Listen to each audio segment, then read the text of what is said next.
Good morning, good morning, good morning. Good morning. I wanted to give you guys some encouragement this morning, some morning motivation. I was inspired. I was touched this morning. I've been reading in John chapter 12 all week and listening in John chapter 12 and just meditating. It's a verse in there, and it says that the king will enter the city on a donkey. And it was referring to Jesus.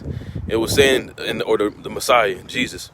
And it was saying when he entered the city, he would enter on a donkey. And when he entered, he did enter on a donkey. And when many think of a king, many don't think of a king ever arriving anywhere on a donkey. When you watch movies and these old war movies and old movies and shows, anytime a king ever arrived, he was on a horse, he was on a chariot. He was on things that made him look prestigious, made him look wealthy, made his image appear great and powerful. But nothing about a donkey seems powerful. Nothing about a donkey makes you think, that person is a king. But it says whenever Jesus entered the city, he entered on a donkey.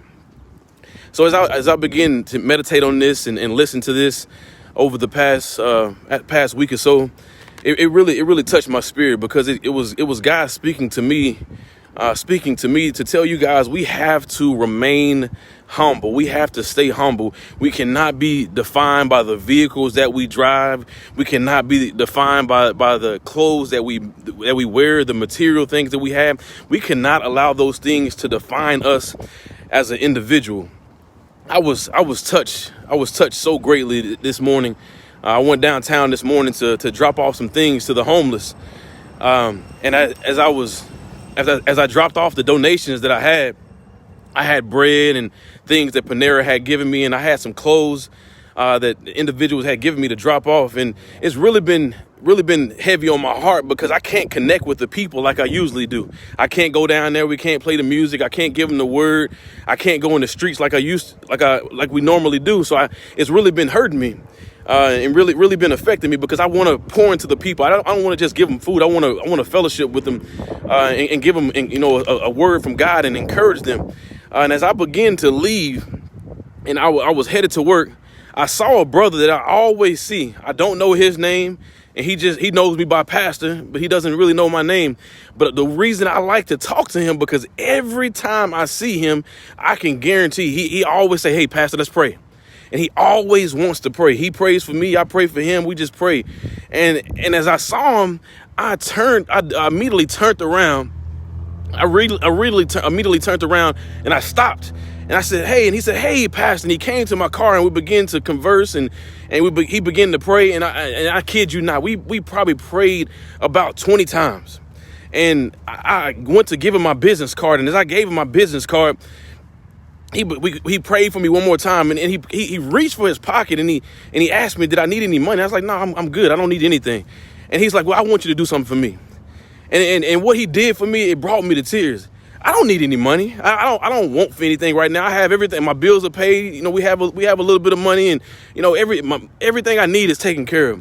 He went into his pocket, a homeless man who has no home, who has no vehicle, who really doesn't have nowhere near what I have.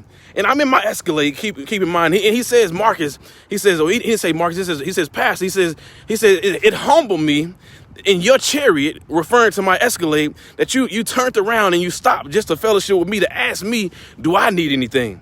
And guess what he did? After this whole conversation was over, after he talked and we prayed 10, 20 times, and I kid you not, he went into his pocket and he went and gave me $621. And I don't need any money. He says, "Marcus," he says, "Pastor, what I want you to do, I want you to hold it for me." He says, "I want you to hold it for me." He says, "The next time that you see me," he says, "I want you to give it to me." And it brought me to tears, because it showed me how much faith he had, not in me. He says, I don't know. He said, I don't know you. I don't know your name. I don't know your address. I don't know your telephone number. He says, but I'm exercising my faith. He says, I know as I give you this, he says, next time you see me, I may need it. And he says, but if I may not need it, he says, because what I'm giving to you, I'm believing God as I pour into you and I tell you to hold this for me. He says, I believe God is going to bless me even greater. That's the type of faith we must have as people. Man, we have to pour and we have to release and we have to stop attempting to control things, control life, control our destiny. But we have to just give and pour and watch God move. Watch God move. We have a man who doesn't have nowhere near what I have at all. But he has so much faith, so much trust in God that he can give me $621 to hold. He doesn't know if I'm going to give it back to him. He doesn't know if he's ever going to see me again. But he will, because I'm a man of God and I'm trustworthy. But his faith is that great. So I encourage you, man, to exercise your faith. Let go.